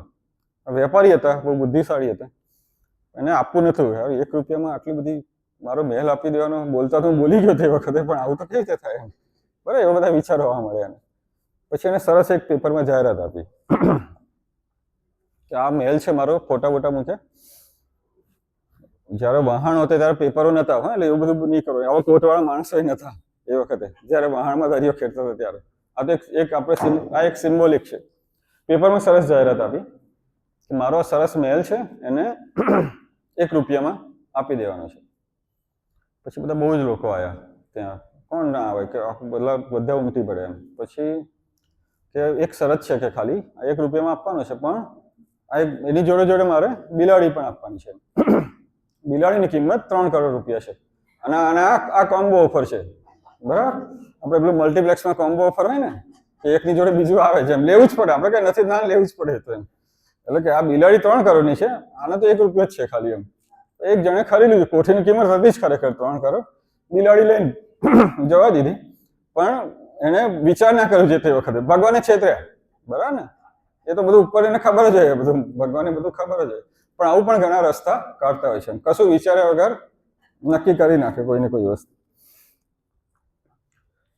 કર્મ છે એને 3 ગુણોના સંદર્ભમાં એનું એનાલિસિસ છે, આપણે જે જોઈ ગયા જ છે. સાત્વિક કરતા આપણે ચર્ચા કરી, નિરહંકારી, બરાબર. કોઈ એને અભિમાન નથી, કોઈ ગર્વ નથી, કોઈ એકદમ સહજ ભાવે, ડાઉન ટુ અર્થ, સિમ્પલ વેમાં આ પોતે કામ કર્યા કરે છે. ધૈર્યવાન છે, ઉત્સાહી છે, અને સૌથી મહત્વનું કાર્ય સિદ્ધિ કે અસિદ્ધિ, મીન્સ એનું કામ થાય અથવા ના થાય એને કંઈ જ ફરક પડતો નથી. હરખ અને શોખથી મુક્ત છે, મીન્સ ફળ સાથે એટેચ જ નથી, બરાબર. એટલે એને કંઈ જ એવું નહીં થાય. એ સાત્વિક કરતા છે. સાત્વિક કરતા હોય ને એનો પ્રભાવ જબરજસ્ત હોય. જોજો તમે, એવા બહુ જ માણસો છે આ પૃથ્વી પર. દરેકના ગ્રુપમાં, દરેક સંસ્થામાં એવા સાત્વિક કરતાઓ ઘણા બધા હશે. જે એક ક્લાસ છે મોટો, એમાં બહુ જ બધા છોકરાઓ અવાજ કરે છે, તોફાન કરે છે, ને એકબીજા જોડે ઝઘડે છે ને એવું, બરાબર. એક શિક્ષક આવે છે, આવીને સીધા બધાને લાકડી લઈને બરોબર મારવા જ માંડે છે, બરાબર. કે તમે બધા શાંત થાવ. તો આટલું બધું કરે છે તો આખો ક્લાસમાંથી કોઈ શાંત થતું નથી, બરાબર. બીજા એક શિક્ષક આવે છે, એ શિક્ષક આવીને એવું કહે છે કે ભાઈ તમે લોકો શાંત થઈ જાઓ, નહીં તો જો તમે શાંત નહીં થાવ તો મારે તમને શિક્ષા કરવી પડશે, બરાબર. તો ક્લાસ આખો શાંત થઈ જાય છે. પેલો શિક્ષક હતો એને મારે તો શાંત ના થયો, આ શિક્ષકે આવું કીધું તોય શાંત થઈ ગયો. ત્રીજા એક શિક્ષક છે, ત્રીજા પ્રકારના. ક્લાસમાં બધા છોકરાઓ બહુ અવાજ કરતા હોય છે, અને ખબર પડે છે કે એક્સ નામના શિક્ષક આવી રહ્યા છે, એવું ખબર પડે છે, આખો ક્લાસ શાંત થઈ જાય છે. ખાલી ખબર પડે તો જ, બરાબર. એ સાત્વિક કરતા. સાત્વિક કરતાનો પ્રભાવ જબરજસ્ત હોય, બરાબર. એમના નામમાં જ જબરજસ્ત એ હોય. અને જેમ જેમ તમારી ચિત્ત શુદ્ધિ થતી જાય, એમ એમ ક્રિયાઓ બહુ ઓછી થતી જાય. આ જે હું કીધું સાત્વિક કરતા, એને કશું કરવું જ ના પડે, એનું નામ જ કાફી. એમ ક્રિયા કરવાની જરૂર નહીં. જેમ ઓટોમેટિક જ એમ ચિત્ત શુદ્ધિ થતી જાય, એટલે તમારો પ્રભાવ જ એવો થાય આમ કે પહોંચતો હોય ચારે બાજુ, તમારે કંઈ કરવાની જરૂર ના પડે. અને પેલા હતા એ મારે છે તોય ક્લાસ શાંત નથી થતો. કરતા કરતામાં પણ ફરક છે. આ સાત્વિક કરતા છે. મોટા ભાગના અત્યારે બહુમતીમાં છે આવા લોકો. રાજસિક કરતા, બરાબર. એને કર્મફળની લાલસા છે, લોભી છે, એને પોતાનું કર્મ કરવા માટે બીજાને તકલીફ પડે તો પણ એને કોઈ જ પ્રકારનું એનાથી એને મુશ્કેલી નથી, કોઈ એનો મીન્સ ઇલ ફિલિંગ પણ નથી, કોઈ ગિલ્ટ પણ અનુભવતો નથી, અને હરખ અને શોખથી લીપ છે, અને અશુદ્ધ આચરણ પણ કરે છે. અત્યારે બધા આપણે રાજસિક જ છે બધા, બરાબર. આપણે આપણું કામ થવું જોઈએ બસ. કોવિડ વખતે તમે જોયું હશે ને, રેમડેસિવિર ઇન્જેક્શન કેવા કાળા બજાર થતા હતા, અને ઘણા બધા કોવિડ વખતે અબજોપતિ થઈ ગયા છે. તમે જો તો કોવિડ પહેલાની પરિસ્થિતિ જુઓ, મેડિકલ ફિલ્ડમાં એવું ઘણું બધું થયું છે, અને કોવિડ પછીની પરિસ્થિતિ જુઓ. જરૂર હોય ના હોય ઓક્સિજનના કાળા બજાર થતા હતા, રેમડેસિવિરના થતા હતા. એ આફતને અવસરમાં પલટાઈ એ લોકોએ, બરાબર. ઘણા એવા હતા કે જેણે પોતાના કર્મચારીઓને છૂટા કરી દીધા કે ભાઈ શોરૂમ નથી ચાલતો. ઘણા એવા હતા કે ઘરે બેસીને એમને પગારો ચાલુ રાખ્યા, છે ને. જુદા જુદા પ્રકારના કરતા કેવા છે એની પર બધું ડિપેન્ડ કરે છે. આ પ્રકારના કરતાઓ પોતાનું કામ થવું જોઈએ એમ, બરાબર. ચારે બાજુથી બધું લઈ જ લેવું હોય એવા. જે કર્તાનું પોતાના પર નિયંત્રણ નથી, બરાબર, અનકન્ટ્રોલેબલ. વચ્ચે થોડાક ટાઈમ પહેલા કોઈ મૂવી આવેલું, નામ મને નથી ખબર, પણ એમાં એવું કંઈક હતું કે એક બાર મેં કમિટ કર લूं તો મેં फिर अपने आपके भी नहीं सुनता हूँ, આવું કંઈક હતો ડાયલોગ. બહુ મને એક્ઝેક્ટ શબ્દો નથી ખબર, પણ આ બહુ ફેમસ થયેલો ડાયલોગ. એટલે અનકન્ટ્રોલેબલ, પોતાની ઉપર જ નિયંત્રણ નહીં એમ, બરાબર. એ પોતે જેમ કરે એમ વર્તન કર્યા કરે, અન્યની આજીવિકાનો નાશ કરે. એનાથી એને કશો ફરક નથી પડતો કે મારે આમ કરવાથી બીજા 10 જણની રોજી છીનવી જશે. આળસુ અને દીર્ઘસૂત્રી પડ્યો રહે, એમ કામને ટાળ્યા કરે. આજે નહીં કાલે કરીશું, કાલે નહીં પછી કરીશું. આળસુ માણસ છે એ પણ તામસ કરતા છે, બરાબર. એક બોટ હતી સરસ, એમાં એક ભાઈ બેસીને જતા હતા, પણ પવનની દિશા સરસ હતી એટલે બોટમાં એમને બહુ મજા આવતી હતી, બરાબર. હલેસા મારતા મારતા જતા હતા. પછી આગળ ગયા ને તો સરસ પવન આવવા માંડ્યો, બરાબર. પવન આવે એટલે પછી બોટ થોડી ઝડપથી ચાલવા માંડી. એટલે પેલો તો ભગવાનને બહુ જ પ્રાર્થના કરવા માંડ્યો કે વાહ વાહ ભગવાન, તો કેટલો મારી પર મહેરબાન છે. મારે તો હવે એને તો હલેસા મારવાનું છોડી દીધું પછી, કારણ કે મસ્ત ગતિથી પવન એવો સરસ હતો એટલે બોટ એકદમ સરસ ચાલ્યા કરતી હતી. એટલે બહુ ભગવાનનો આભાર માનતો કે ભગવાન જો હવે તો મારે કંઈ કરવાની જરૂર નથી, એમ તું મને કેવું સરસ બધું આ સરસ આજુબાજુ વૃક્ષો ઉગ્યા છે, પક્ષીઓના સરસ અવાજ આવે છે ને મારે હવે કંઈ કરવું પણ નથી પડતું. બોટ ચાલ્યા કરતી હતી આગળ ધીમે ધીમે. પછી કંઈક અવાજ આવતો હતો, તો એ તો ભગવાનને આમ ત્યાં બોટમાં જ આમ સાષ્ટાંગ દંડવત થઈ ગયો. ભગવાન ઓહો, તે તો અમે સંગીત બી ભેળવી દીધું. જો પવન હતો, ગતિ હતી, મારે કશું કરવું નતું પડતું, અને એમાં સંગીતનો બી સમાવેશ થઈ ગયો. કેવો સરસ અવાજ આવે છે. ધીમે ધીમે ધીમે બોટ આગળ વધી. એ અવાજ શેનો આવતો હતો? નાયગ્રા ફોલ્સનો આવતો હતો. પાણી પડતું હતું ને એનો અવાજ આવતો હતો.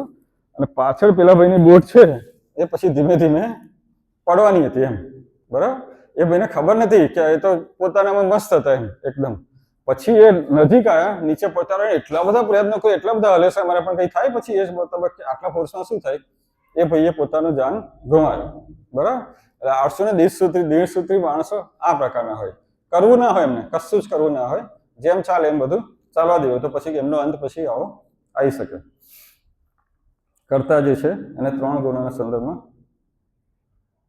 હવે બુદ્ધિ ને ધૃતિ, ધૃતિ મીન્સ ધીરજ, એને પણ 3 ગુણોના સંદર્ભમાં કઈ રીતે થાય એ બતાવ્યું છે.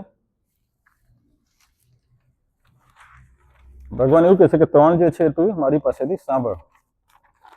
પ્રવૃત્તિ નિવૃત્તિ, સાત્વિક બુદ્ધિ. બુદ્ધિ એટલે સાત્વિક બુદ્ધિ કઈ રીતે કહેવાય? તો જેને પ્રવૃત્તિ અથવા નિવૃત્તિ, ક્યારે પ્રવૃત્ત થવું ક્યારે નિવૃત્ત થવું એનું જેને ભાન છે, એનું જ્ઞાન છે, બરાબર. આપણે અમુક સમય પ્રવૃત્ત છીએ, પછી અમુક સમય પછી આપણે નિવૃત્ત છીએ અને અન્ય પ્રકારની પ્રવૃત્તિઓ કરવી જોઈએ, તો એને બહુ ક્લિયર છે એવી બુદ્ધિને.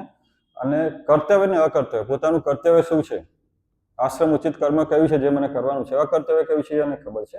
ભય, કઈ વસ્તુનો ભય રાખવો જોઈએ, તો દુષ્કૃત્યનો ભય રાખવો જોઈએ, ઈશ્વરનો ડર રાખવો જોઈએ. કઈ વસ્તુમાં અભય રહેવું જોઈએ, બરાબર, પ્રમાણિકતાપૂર્વક કાર્ય કરવામાં અભય રહેવું જોઈએ. બંધન અને મોક્ષ, જે કામ પ્રસન્નતાથી નજીક લઈ જાય એ મોક્ષ છે, પ્રસન્નતાથી દૂર લઈ જાય બંધન છે. આ બધું યથાર્થ રૂપે જાણે છે એવી જે બુદ્ધિ છે સાત્વિક બુદ્ધિ છે.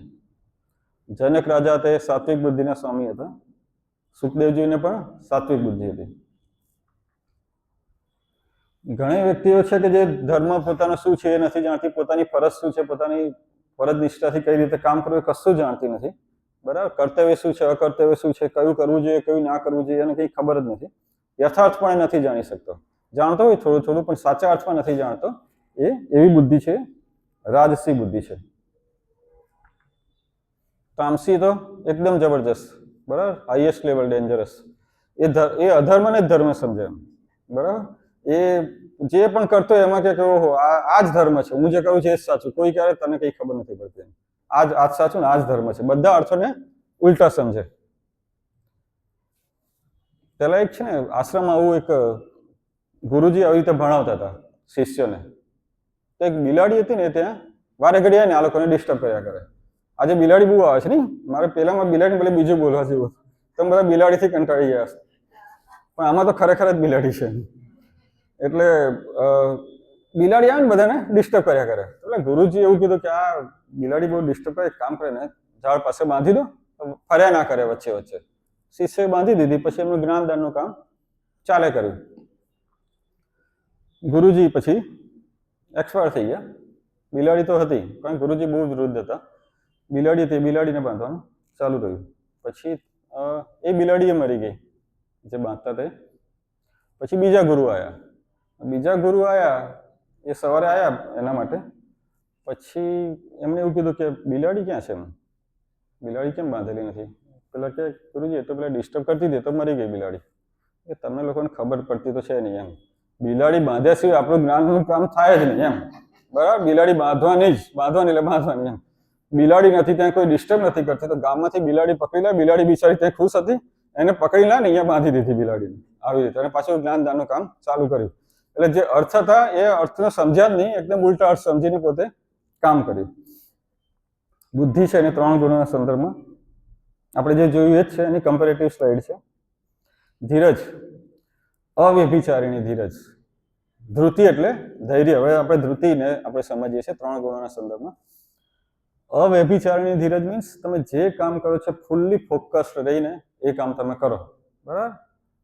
મનને એકદમ સ્થિર કરી દેવાનું, પ્રાણોનું નિયમન કરવાનું, પ્રાણાયામ કરવાનું અને ઇન્દ્રિયોને શાંત કરવાની. આવી રીતે જે પણ ધીરજ રાખે, આ પ્રકારની ધીરજ એ સાત્વિક ધીરજ છે. ધીરજ તો બધા રાખે છે ને. કોઈ રાજકારણી હોય, ચૂંટણી હારી જાય તો ધારાસભ્ય ચૂંટ્યા તો ધીરજ રાખે ને બીજા 5 વર્ષ. બરાબર? ફરી આવે તો બીજા 5 વર્ષ. કેટલી બધી ધીરજ રાખે છે. બરાબર? તો એ બી વેપારી હોય અને કોઈ ખોટ જતી હોય કોઈ ધંધામાં, તો એ પણ ધીરજ રાખીને ધંધો કરે છે. પણ એ ધારણ શક્તિ છે, એ ધીરજ છે, રાજસી ધીરજ છે. બરાબર? એને કંઈક મેળવવું છે, આસક્તિ છે, આસક્તિપૂર્વક એ ધીરજ રાખી દે છે, તે રાજસી ધીરજ છે. આ પ્રકારના વ્યક્તિઓ જેને કંઈક મેળવવું છે. અને નિદ્રા, ભય, એમાં બી ઘણા ધીરજ રાખે ને. આરામથી સુઈ જવું એ બી ધીરજનું કામ છે ને. એમ આખો દિવસ સુઈ જવાનું, બેસી રહેવાનું, એમાં બી ધીરજ રાખે બધા. તો એ તામસિક પ્રકારની ધીરજ છે. એવી ધારણ શક્તિ છે, તામસી છે. ધૃતિ જે છે એને 3 ગુણોના સંદર્ભમાં આપણે જે જોઈ ગયા એ જ છે. હવે સુખ છે એને આપણે કોઈ પણ આપણે કર્મ કરતા તો આપણે શું, એનો હેતુ શું હોય? તો દુઃખનો અંત આવે અને આપણને સુખ મળે. બરાબર? કર્મ તરફ. હા, 8:15 થયા ને એટલે.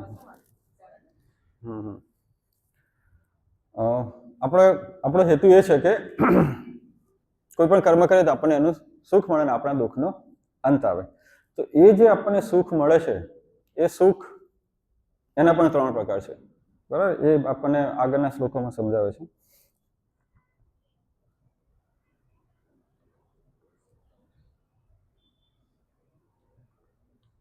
આપણે જે ચર્ચા કરીએ,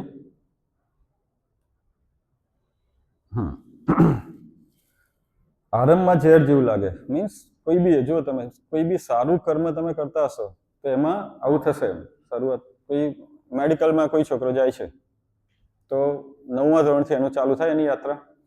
10મું, 11મું, 12મું, પછી નીટ આપે, બહુ જ મહેનત કરીને નીટ આપે, મેરિટમાં નંબર લાવે, પછી 5.5 થી 6 વર્ષ હે ને છે મેડિકલમાં કઈ? ઓહ, અચ્છા. બસ તો તમે સારી રીતે સમજી શકશો. 5.5 થી 6 વર્ષ MBBS કરવાનું. બરાબર? યુજી, પછી પીજીની નેટ આપવાની.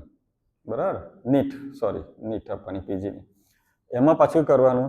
જો સારો રેન્ક આવ્યો તો એ તો બહુ અઘરી છે, તો એડમિશન મળે, નહીં તો ના મળે. MD કરે, MS કરે, જે પણ કરે, પછી કેટલા 30 વર્ષના લગભગ થઈ ગયા, 28 વર્ષના. પછી હવે તો MD MS થી નથી થતું, હવે તો DM અથવા MCA જ કરવું પડે એવું છે. બરાબર? એ કરે બીજા 1-2 વર્ષ, ત્યારે બહાર પડે 30 વર્ષે. પછી અગેન પાછું સેટ થવાનું. બરોડામાં તો તમે જો તો ઓર્થોપેડિકમાં થાય તો ઓર્થોપેડિકમાં 50 હોય, તો કે ચલો એક કામ કરો, આપણે ડભોઈ સેટ થઈ જઈએ, કે આણંદ જતા રહીએ. આવું થાય ને. હવે ત્યાંય બધું ફૂલ થવા માંડ્યું અત્યારે તો. બરાબર? એટલે કેવું થાય છે કે મીન્સ ધીમે એને પોતે આટલી બધી સ્ટ્રગલ કરી પછી જ્યારે કંઈક એચીવ કરે તો કેટલું થાય? પછી શું એચીવ કરે? 1 મિનિટના 2000 રૂપિયા, ખાલી આમ નજર કરવાના 5000 રૂપિયા, એવું થાય ને. પણ ત્યારે કેવી મજા આવે ને એમ, ત્યારે કેટલું સુખ મળે. જ્યારે શરૂઆતમાં જે ઝેર જેવું લાગતું કે આ ક્યાં મારે મિસ આ બધું કર્યા કરવાનું, સોશિયલી અલુપ થઈ જાય કોઈ બી વ્યક્તિ જો આ કરતો હોય તો. સોશિયલ રહેતા જ નથી જે છોકરાઓ જે ભણતા હોય છે મેડિકલ લાઈનમાં.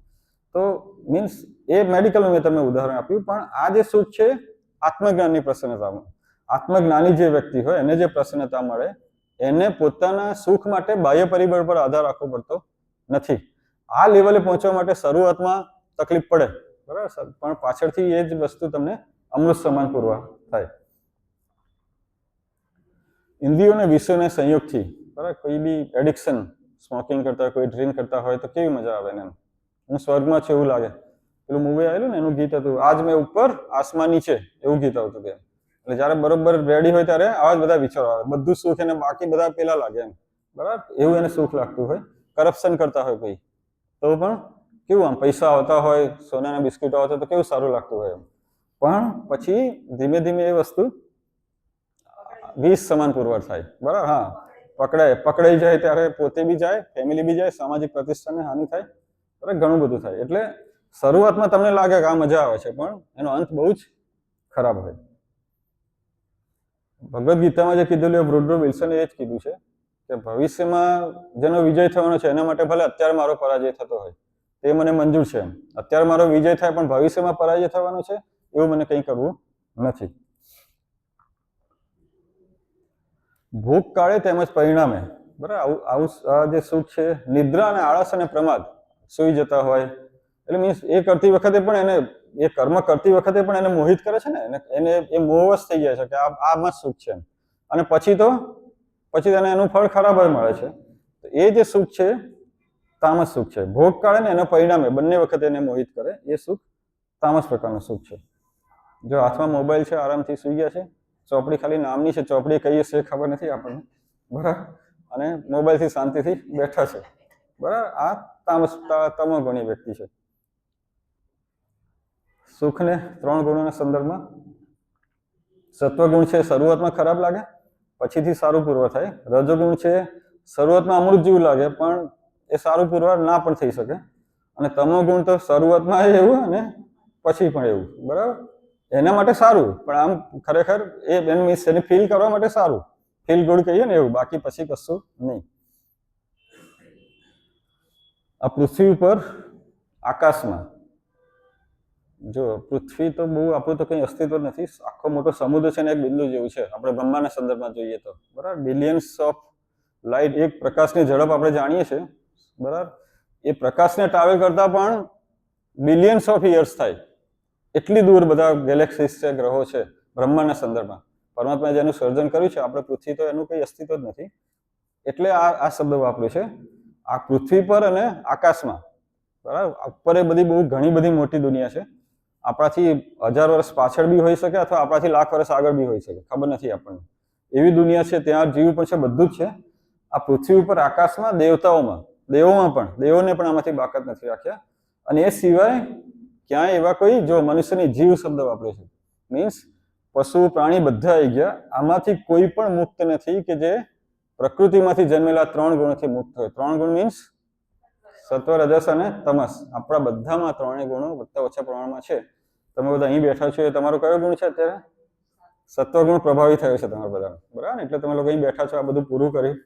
એક બીજું આપણે કરીએ તો આપણામાં તમો ગુણ આવી જાય, એવું બી થાય, આપણે જે કર્મ કરીશું એમાં રાજસ ગુણ પણ આવી જાય, એવું બધું થયા કરે. દરેક વ્યક્તિમાં હોય, ક્યારે કયો ગુણ પ્રભાવિત થાય એ મુજબ એ વ્યક્તિ કર્મ કરે. આવા કોઈ જીવ નથી આ બધી જગ્યાએ કે જે આ ગુણોથી મુક્ત હોય. આ 3 ગુણો છે મનુષ્યને પપેટની જેમ નચાવે છે, એ મુજબ આપણે બધું કર્યા કરીએ છીએ, બરાબર. કોઈમાં કોઈ ગુણ પ્રભાવિત થાય, કોઈમાં બીજો ગુણ પ્રભાવિત થાય. ઓમ તત્સત. Thank you very much. હા.